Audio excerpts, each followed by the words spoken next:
सलाम सामीन, अगर आप मुसलमान हैं तो एक सवाल का जवाब दीजिए, क्या आप क्रिएशनिस्ट हैं? बज़ाहिर ये सवाल गैर ज़रूरी महसूस होता है क्योंकि मुसलमान होने के लिए ये ईमान रखना बुनियादी शर्त है कि कायनात और इसकी हर चीज़ अल्लाह ताला की तख्लीक है। सो अगर क्रिएशनिज्म का मतलब खुदा को खालिक मानना है तो हर मुसलमान को लाजमन क्रिएशनिस्ट होना चाहिए। बिल्कुल इसी तरह क्रिश्चियंस भी, चूंकि खुदा को हर चीज़ का खालिक मानते हैं, इसलिए हर क्रिश्चियन को भी क्रिएशनिस्ट होना चाहिए। लेकिन ऐसा है नहीं, हर क्रिश्चियन क्रिएशनिस्ट नहीं होता, बल्कि शायद आपको ये जान के हैरत हो कि मुख्तलिफ सर्वेस के मुताबिक अमरीकियों की अक्सरियत खुदा को खालिक मानने के बावजूद क्रिएशनिस्ट नहीं है। इसका मतलब ये है कि क्रिएशनिज्म की टर्म एक खास रिलीजियस और कल्चरल पर्सपेक्टिव रखती है, जिसका एक मुसलमान के लिए कोई मतलब नहीं है। क्रिएशनिज्म दरअसल एक क्रिश्चियन कॉन्सेप्ट है और इस कॉन्सेप्ट का ताल्लुक खुदा को खालिक मानने से नहीं है। तमाम क्रिश्चियंस, चाहे वो क्रिएशनिस्ट हों या ना हों, इस बात पर यकीन रखते हैं कि कायनात की हर चीज़ खुदावंद की तख्लीक है। क्रिएशनिस्ट होने का ताल्लुक दरअसल बाइबल की एक खास इंटरप्रिटेशन से है। डिस्कवरिंग इंटेलिजेंट डिज़ाइन एक किताब है जो इंटेलिजेंट डिज़ाइन मूवमेंट के निसाब में शामिल है। इस किताब में क्रिएशनिज्म को इस तरह से डिफाइन किया गया है: the belief that the universe and life were created by God as described in the book of Genesis in the Bible। यानी क्रिएशनिस्ट होने का मतलब ये ईमान रखना है कि खुदा ने कायनात और जिंदगी को इस अंदाज से तख्लीक किया जिस तरह से बाइबल की बुक ऑफ जेनेसिस में बयान हुआ है। बुक ऑफ जेनेसिस यानी किताब पैदाइश बाइबल मुकद्दस की पहली किताब है। इस किताब में बताया गया है कि खुदा ने जमीन, आसमान, सूरज, चांद, सितारों, पौधों, जानवरों और आदम को कैसे, किस तरतीब से और कौन से दिन पैदा किया, और फिर आदम से आगे इंसानी नस्ल का सिलसिला कैसे चला। तो वो क्रिश्चियंस जो किताबे पैदाइश में दर्ज वाकयात को लिटरल मीनिंग्स में लेते हैं और उन्हें तारीखी और साइंसी हकीकत समझते हैं, उन्हें क्रिएशनिस्ट कहा जाता है।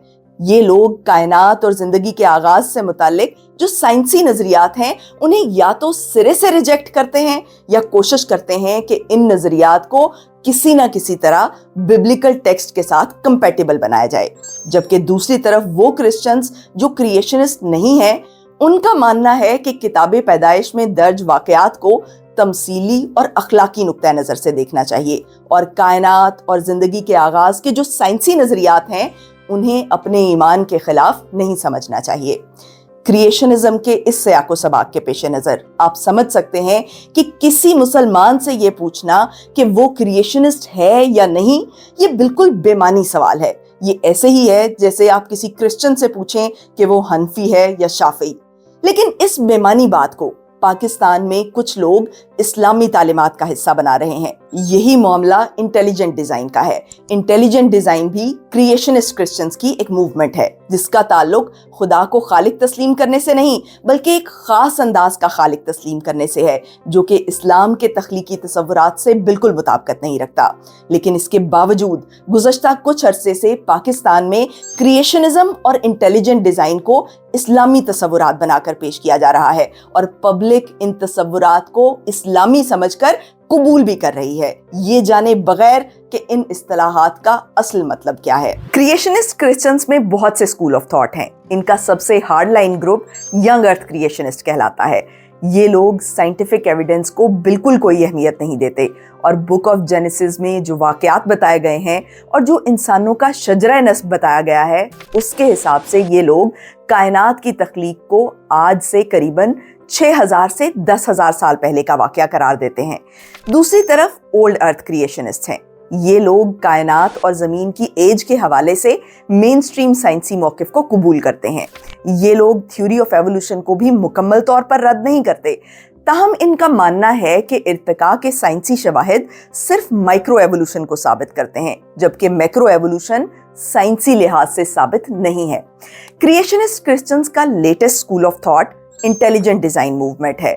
इंटेलिजेंट डिज़ाइन का कॉन्सेप्ट ये है कि कायनात और ज़िंदगी में चंद फीचर्स ऐसे हैं जो नेचुरल प्रोसेसेस के ज़रिए एक्सप्लेन नहीं किए जा सकते और इनकी वजाहत सिर्फ एक इंटेलिजेंट डिज़ाइनर के ज़रिए ही मुमकिन है। इंटेलिजेंट डिज़ाइन मूवमेंट के पीछे अमेरिका का एक Christian think tank discovery institute है, जिसकी इंटेलिजेंट डिज़ाइन मूवमेंट को स्टीफन मायर लीड करते हैं। ये लोग कोशिश करते हैं कि इंटेलिजेंट डिज़ाइन को एक साइंटिफिक कॉन्सेप्ट समझा जाए, क्योंकि इनका ख्याल है कि अगर इंटेलिजेंट डिज़ाइन को साइंसी हकीकत मान लिया गया तो बिब्लिकल क्रिएशनिज्म ऑटोमेटिकली दुरुस्त साबित हो जाएगा। One of the key scientists who received a Nobel Prize for his work confirming the Big Bang Theory, Arno Penzias, who was quoted as saying that the best data we have are exactly what I would have expected if we had nothing to go on but the first 5 books of Moses, the Psalms, and the Bible as a whole. तो आप देख सकते हैं कि intelligent design movement का अपना एक religious agenda है। इस एजेंडे से हमारा कंसर्न नहीं होना चाहिए, क्योंकि ये एक क्रिश्चियन डिबेट है। लेकिन एज मुस्लिम्स हमें ये समझना चाहिए कि ये जो हम आंखें बंद करके क्रिएशनिज्म और इंटेलिजेंट डिज़ाइन को इस्लाम की रिलीजियस वोकैबुलरी का हिस्सा बना रहे हैं, ये बात ठीक नहीं है। हमें ये समझना चाहिए कि वेस्टर्न सोसाइटी में होने वाली क्रिएशनिस्ट और एवोल्यूशनिस्ट की जो डिबेट्स हैं, उनके बहुत से आर्ग्यूमेंट्स मजहबी पस मंज़र रखते हैं, लेकिन इस पस मंज़र को समझे बगैर कुछ कम इल्म मुनाजराबाज ये आर्ग्यूमेंट्स कॉपी करते हैं और उन्हें इस्लामी नज़रियात बताकर पब्लिक को मिसगाइड करते हैं। लेकिन इस अमल में वो ये बात भूल जाते हैं कि बाइबल मुकद्दस के मतन को इंटरप्रेट या डिफेंड करना मुसलमानों का काम नहीं है। क्रिश्चियन रिलीजन का एहतराम करना मुसलमानों का फ़र्ज़ है, लेकिन इनके मजहबी मुबाहिस में हम मुसलमान पार्टी नहीं हैं। वैसे तो दुरुस्त साइंसी रवैया ये है कि मुसलमान होने की हैसियत से हमें किसी भी साइंसी नज़रिए की हिमायत या मुखालफत नहीं करनी चाहिए, लेकिन इसके बावजूद अगर कोई मुसलमान थ्योरी ऑफ एवोल्यूशन को रद्द करना अपना मजहबी फरीज़ा समझता है तो कम से कम उसे क्रिएशनिज्म और इंटेलिजेंट डिज़ाइन जैसी क्रिश्चियन ओरिजिन रखने वाली इस्तिलाहात की डेफिनेशन समझ लेनी चाहिए और एवोल्यूशन के खिलाफ क्रिएशनिस्ट की डिबेट से कोई आर्ग्यूमेंट कॉपी करने से पहले ये देख लेना चाहिए कि वो इस्लाम का कंसर्न है भी या नहीं। इस मामले को आप एक सादा सी मिसाल के जरिए समझ सकते हैं। अगर आपने पाकिस्तान में थ्योरी ऑफ एवोल्यूशन के खिलाफ होने वाली बहसें सुनी हों तो आप स्पीशीज और काइंड के मसले से ज़रूर वाकिफ होंगे। इर्तिका के मुखालिफिन इस बात पर ख़ास जोर देते हैं कि स्पीशीज़ और काइंड को एक ही चीज़ ना समझा जाए, क्योंकि एक जानदार की स्पीशीज़ और उसकी काइंड में फ़र्क होता है। हम स्पीशीज़ और काइंड्स को इंटरचेंजेबली यूज़ कर देते हैं। स्पीशीज़ को काइंड्स कह देते हैं, काइंड्स को स्पीशीज़ कहते हैं। ये 2 अलग चीज़ें हैं। ठीक है। इस फर्क की बुनियाद पर वो दावा करते हैं कि एक स्पीशीज से किसी नई स्पीशीज का इर्तिका होना तो बिल्कुल मुमकिन है, लेकिन ये मुमकिन नहीं कि जानदारों की एक काइंड दूसरी काइंड में तब्दील हो जाए। अब यहाँ एक अहम सवाल पैदा होता है।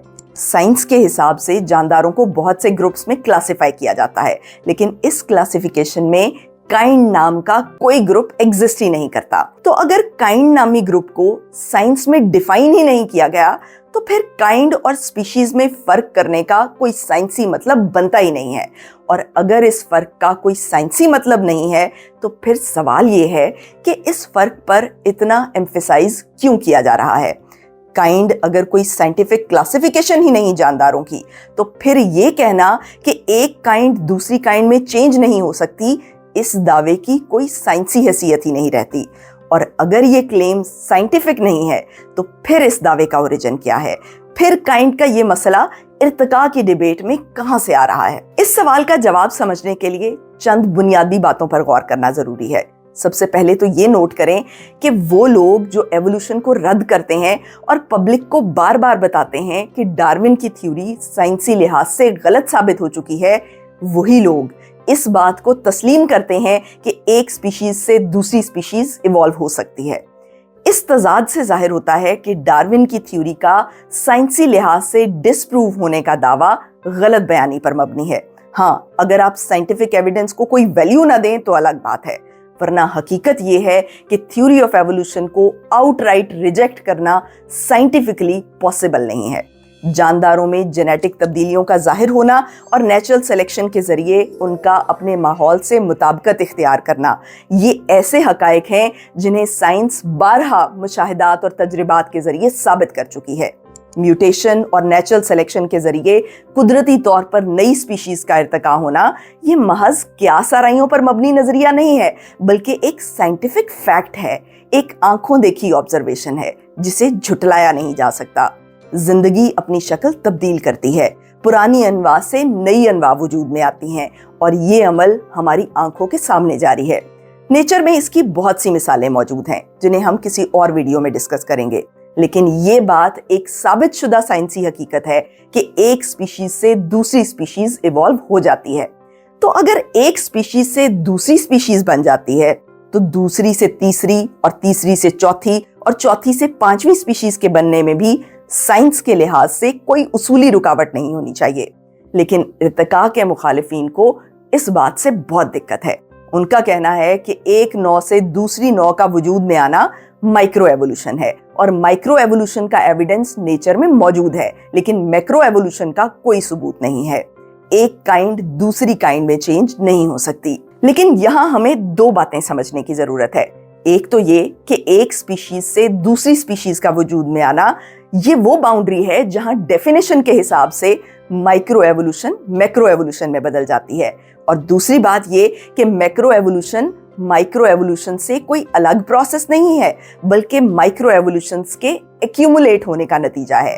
ارتقاء کے ذریعے ہونے والی ہر تبدیلی دراصل مائکرو ایوولوشن ہی ہوتی ہے۔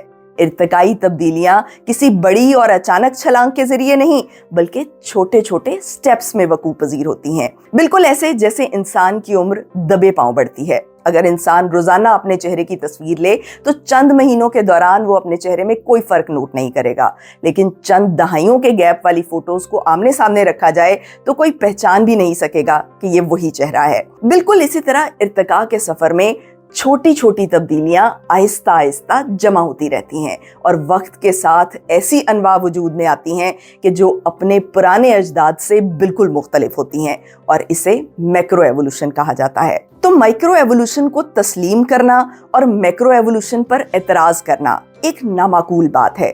یہ بالکل ایسے ہے کہ جیسے کوئی کہے کہ انسان ایک ایک قدم تو چل سکتا ہے، لیکن یہ ممکن نہیں کہ وہ شہر کے ایک کونے سے دوسرے کونے تک پہنچ جائے۔